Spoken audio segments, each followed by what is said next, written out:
If you're the type who games, streams, edits video, and maybe has a few heavy background tasks running all at once, you'll want something with serious multi-core muscle. That's where the Ryzen 9 9950X comes in. 16 Zen 5 cores, 32 threads, and clock speeds that keep up with the best gaming CPUs while tearing through productivity workloads. It's overkill if you're only gaming, but if you do more, it's a buy once, keep for years kind of chip.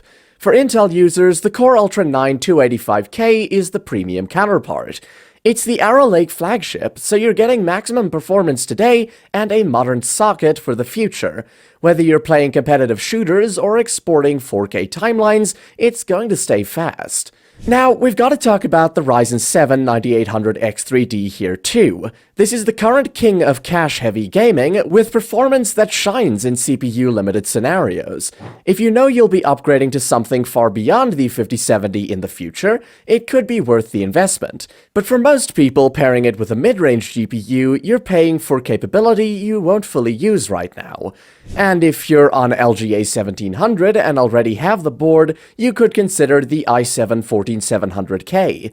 It's not worth buying new for this tier, but as an upgrade on an existing platform, it's still a strong chip.